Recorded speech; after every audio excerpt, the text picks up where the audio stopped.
Hello दोस्तों, आपका स्वागत है।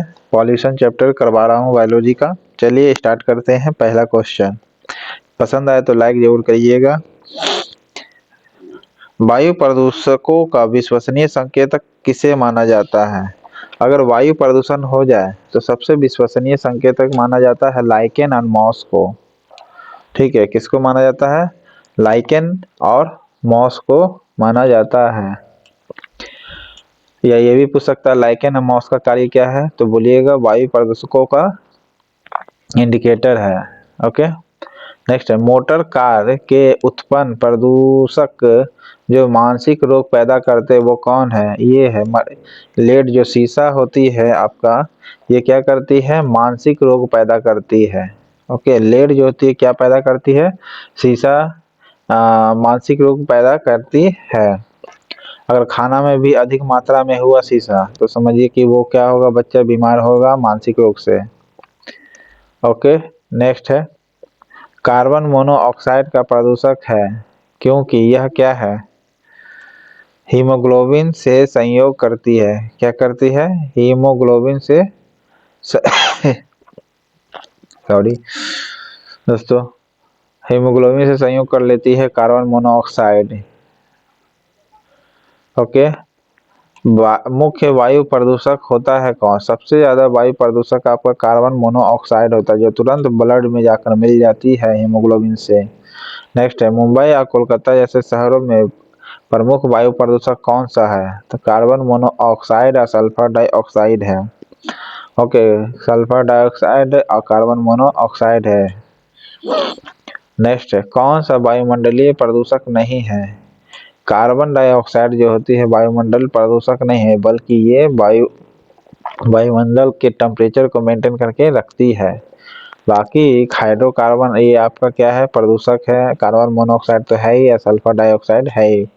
और खासकर सल्फर डाइऑक्साइड आपको इंडस्ट्रियल इलाका में आसानी से पाया जा सकता है। ओके, नेक्स्ट है, हरित गृह गैस। हरित गृह गैस से कहलाने वाली गैस कौन कौन सी होती है? यानी green house gas carbon dioxide को कहते हैं।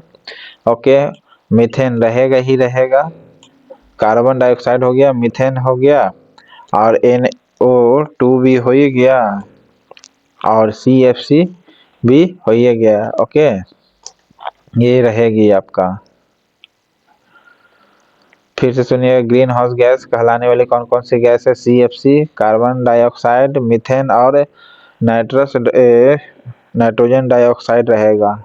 ठीक है, NO2, CH4, CO2 और CFC रहेगा। ये सब ग्रीन हाउस गैस कहलाती है। कौन सी गैस पृथ्वी पर ग्रीन हाउस गैस में सर्वाधिक योगदान निभाता है? तो इसमें सबसे ज्यादा सर्वाधिक योगदान कार्बन डाइऑक्साइड निभाता है। हालांकि ग्रीन हाउस गैस में सबसे ज्यादा कार्बन डाइऑक्साइड ही रोल निभाएगा। ओके, जबकि ग्रीन हाउस गैस में CFC रहवे करता है, मीथेन रहेगा ही। ओके, मेट्रोपॉलिटन नगरों में प्रदूषण का प्रमुख स्रोत कौन सा है? मेट्रोपॉलिटन नगर में सबसे ज्यादा पोल्यूशन जो होती है स्वचालित वाहन द्वारा होती है। ओके, स्वतः चालित वाहन के द्वारा मेट्रोपॉलिटन में सबसे ज्यादा प्रदूषण होती है। नेक्स्ट है, कौन सा गैस हीमोग्लोबिन से संयोग कर रक्त में एक विषैला पदार्थ बनाती है? तो ब्लड से तुरंत रिएक्शन कर लेता है कौन? कार्बन मोनोऑक्साइड बताए थे। ओके, फिर भोपाल दुर्घटना में किस गैस का रिसाव हुआ था? मिथाइल आइसोसाइनाइड का हुआ था। ओके, मिथाइल ना कि इथाइल, याद रखिएगा। मिथाइल आइसोसाइनाइड का आपका भोपाल गैस त्रासदी में यूज किया गया था। ओके, नेक्स्ट है आपका,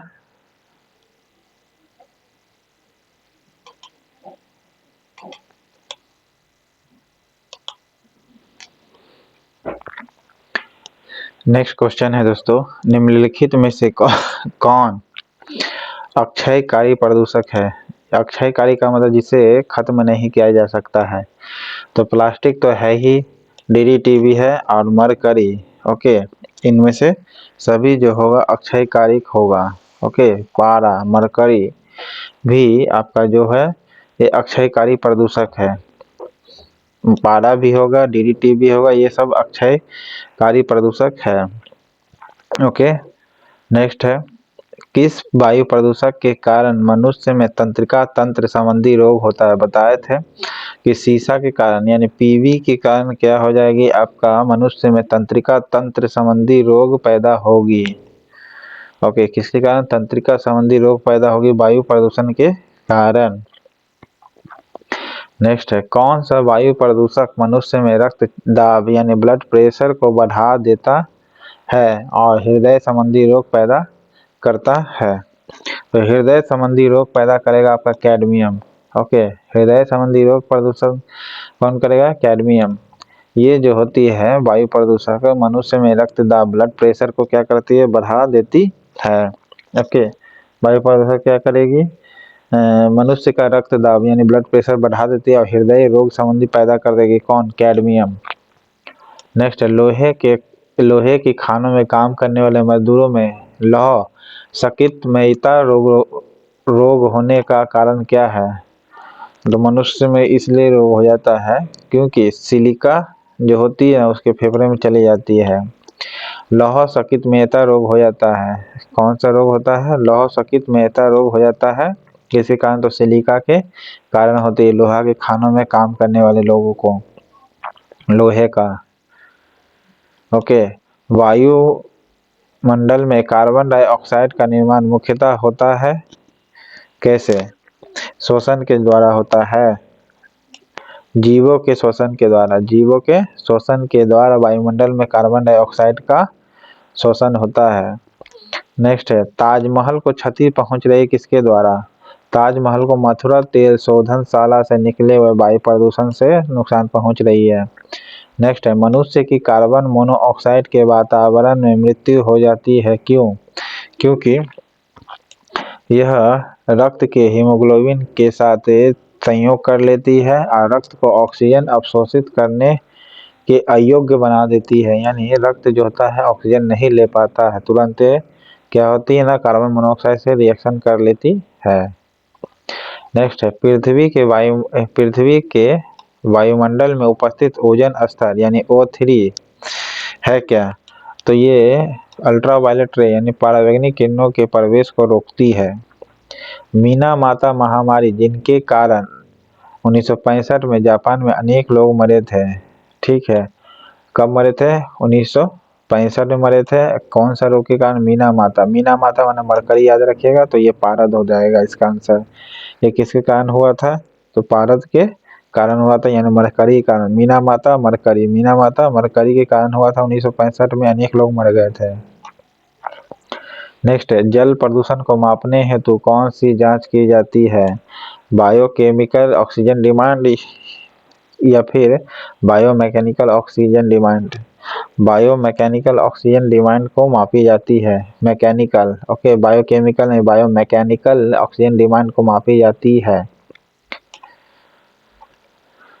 ये भी पूछेगा बायोमैकेनिकल ऑक्सीजन डिमांड किस चीज के लिए होता है? तो बोलिएगा जल प्रदूषण को मापने के लिए होती है। डीडीटी क्या होती है? पहला तो याद रखिए, डीडीटी जल्दी मरता नहीं है, मतलब कि ये अजैविक घटक है। ओके, और इसका आंसर होगा अजैविक घटकीय प्रदूषक है, बताए दिए थे अजैविक घटक है। सूर्य से आने वाले हानिकारक परावैंगनिक किरणें से होता है क्या? त्वचा का कैंसर।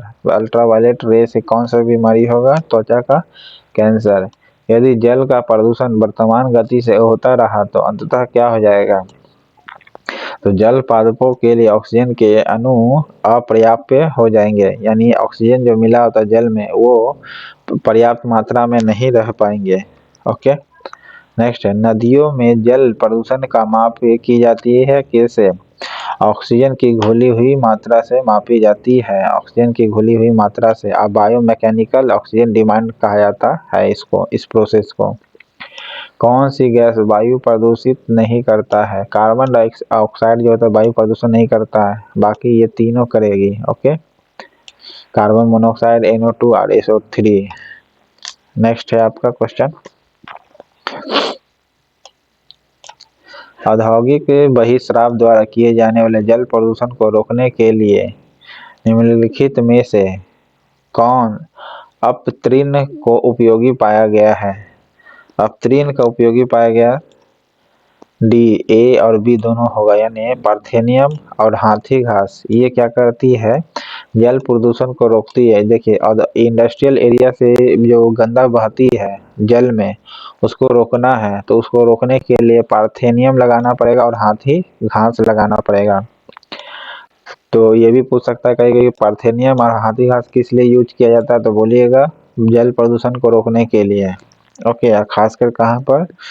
तो वायु इंडस्ट्रियल इलाका से जो गंदगी निकलती है वहां से। ओके, नेक्स्ट है, कौन सा एक वाहन प्रदूषण का भाग नहीं है? वाहन प्रदूषण का भाग आपका नहीं होगा। हाइड्रोजन वाहन से नहीं निकलती है। ओके, बाकी ये तीनों वाहन से निकलती है। कार्बन मोनोऑक्साइड, NO2, SO2 भले। ऊर्जा के किस रूप में प्रदूषण की समस्या नहीं होती है? ऊर्जा का कौन सा रूप है जिससे प्रदूषण नहीं होगा? सोलर एनर्जी से प्रदूषण कभी नहीं होगी। ओके, बाकी परमाणु, कोयला, पेट्रोल से होगी। नेक्स्ट है, कौन अधिकतम ध्वनि प्रदूषण का कारण बनता है? जेट उड़ान जो होता है, इस चारों में से सबसे ज्यादा ध्वनि प्रदूषण करता है। नेक्स्ट है, राष्ट्रीय पर्यावरण अभियांत्रिक संस्थान कहाँ स्थित है? राष्ट्रीय पर्यावरण अभियांत्रिक संस्थान आपका नई दिल्ली में स्थित है। ओके, कहाँ राष्ट्रीय पर्यावरण अभियांत्रिक संस्थान कहाँ है? नई दिल्ली में। मानव जनित पर्यावरण प्रदूषण कहलाते हैं क्या? मानव जनित पर्यावरण प्रदूषण कहलाते हैं परजैविक। क्या कहलाते हैं? परजैविक होते हैं। मानव जनित पर्यावरण प्रदूषण परजैविक कहते हैं। वैश्विक तापन के फलस्वरूप हो सकता है क्या? तट रेखा में परिवर्तन, समुद्र तल में जल वृद्धि और फसल के स्वरूप में परिवर्तन, ये सभी हो जाएगी वैश्विक टेम्परेचर अगर होगी तब। नेक्स्ट है, वायुमंडल में जिस ओजोन छिद्र का पता लगाया गया वह कहाँ है? तो वो है अंटार्कटिका के ऊपर। कहाँ है? अंटार्कटिका के ऊपर में है ओजोन जो छिद्र है। नेक्स्ट है, निम्न में से कौन सी गैस वैश्विक उष्णता के लिए उत्तरदायी है? वैश्विक उष्णता के लिए उत्तरदायी कार्बन डाइऑक्साइड और मीथेन है, यानी गर्मी जो पैदा करती है कार्बन डाइऑक्साइड और मीथेन। नेक्स्ट है, वायुमंडल में उपस्थित ओजोन परत अवशोषित करती है कहाँ से? तो अल्ट्रावायलेट रे को अवशोषित करती है। ओके, ओजोन परत क्या करती है? अल्ट्रावायलेट रे को अवशोषण करती है। तेजाब वर्षा पर्यावरण में निम्न प्रदूषण से होती है। किसके कारण होती है तेजाब वर्षा? तो नाइट्रस ऑक्साइड के कारण, कार्बन डाइऑक्साइड के कारण। ओके, नाइट्रस ऑक्साइड और कार्बन डाइऑक्साइड के कारण तेजाब वर्षा होती है। फिर से सुनिएगा, नाइट्रस ऑक्साइड और कार्बन डाइऑक्साइड के कारण तेजाब वर्षा होती है। ओके, हरित गृह प्रभाव का अर्थ क्या है? हरित गृह प्रभाव का अर्थ है वायुमंडल में ग्रीन हाउस गैसों के घनीकरण के कारण वायुमंडल के तापमान का बढ़ना होता है। क्या होता है? वायुमंडल के तापमान का बढ़ना। ग्रीन हाउस गैस का मतलब क्या है? ग्रीन हाउस गैसों के घनीकरण के कारण वायुमंडल के तापमान का बढ़ना होता है। नेक्स्ट है, धूल प्रदूषण रोकने के लिए उपयुक्त वृक्ष है कौन? धूल प्रदूषण को रोकना है तो इसके लिए सबसे अच्छा वृक्ष माना गया है नीम को। ओके, नीम को। निम्न में से कौन सा जैव निम्नीकरणीय है? धूल प्रदूषण को नीम अच्छा करता है। और जैव बायोलॉजिकल डिग्रेडेबल कौन है इसमें से? कागज जो है बायोडिग्रेडेबल सब्सटेंसेस है, बाकी ये नहीं है। पराध्वनि जेट प्रदूषण पैदा करता है कैसे? पराध्वनि जेट प्रदूषण में पैदा करेगा ध्वनि क्या? तो ये हो जाएगा O3 परत को। ओके, O3 परत को पतला करके, O3 परत को पतला करके पराध्वनि जेट प्रदूषण आपको देगी। Okay,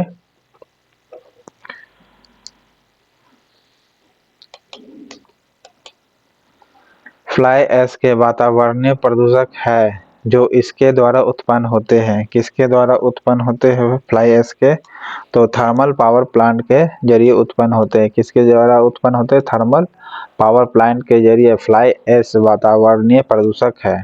okay, fly ash next है, निम्न में से कौन जैव निम्नीकरणीय प्रदूषक है यानी बायोडिग्रेडेबल माना जाता है? तो वाहित मल जो है आपका बहने वाली मल वो बायोडिग्रेडेबल है। ओके, वाहित मल। नेक्स्ट है, वायु प्रदूषक के रूप में फिनोलिक्स को गंदे पानी में किसका प्रयोग करके निकाला जा सकता है? तो फिनोलिक्स को कैसे निकाला जा सकता है? बहुलक अधिशोषक के द्वारा। फिर से सुनिएगा, प्रदूषक के रूप में फिनोलिक्स से, ये प्रदूषक फिनोलिक्स क्या है? ये प्रदूषण कहलाती है। कौन? फिनोलिक्स से। गंदे पानी से किसका प्रयोग करके निकाला जा सकता है? तो बहुलक अधिशोषक करके फिनोलिक्स को निकाला जा सकता है। ओके, बहुलक अधिशोषक एक प्रोसेस है जिसके जरिए फिनोलिक्स को निकाला जा सकता है। नेक्स्ट है, सबसे खराब वायु प्रदूषण उत्पन्न करने वाला पदार्थ कौन सा है? कार्बन मोनोऑक्साइड जो है सबसे खराब वायु प्रदूषक उत्पन्न करती है, या फिर कार्बन डाइऑक्साइड? देखिए, सबसे खराब वायु प्रदूषक उत्पन्न करने वाला पदार्थ कार्बन डाइऑक्साइड तो नहीं है, आप मारिएगा, बढ़िया रहेगा आपको कार्बन मोनोऑक्साइड। ओके, हालांकि इसमें सबसे खराब वायु प्रदूषण उत्पन्न करने वाला पदार्थ इसमें आंसर में सी दिया हुआ है, ठीक है, तो ये आप नहीं मारिएगा क्योंकि कार्बन मोनोऑक्साइड सबसे ज़्यादा नुकसान पहुंचाती है। इसके अलावा इसके नेक्स्ट है, इसके द्वारा जल के प्रदूषण को साफ करने में बायोफिल्टर के रूप में पाइला ग्लोबोसा प्रयुक्त किया जाता है। पाइला ग्लोबोसा प्रयुक्त किया जाता है कैडमियम के द्वारा। किसके द्वारा? कैडमियम के द्वारा पाई जाती है। यानी कैडमियम क्या करती है? इसके द्वारा जल के प्रदूषण को साफ करने में बायोफिल्टर के रूप में पाइला ग्लोबोसा प्रयुक्त किया जाता है। तो किसके कारण? तो कैडमियम के कारण। नेक्स्ट है, वायु प्रदूषण। वायु प्रदूषण के फलस्वरूप लोगों को फुफ्फुस कैंसर से अधिक मरने वाला रोग है। तो वायु प्रदूषण के फलस्वरूप लोगों को फुफ्फुस कैंसर से अधिक मरता है, तो वो कौन सा रोग है? वात स्फीति। कौन सा? वात स्फीति हो जाएगा।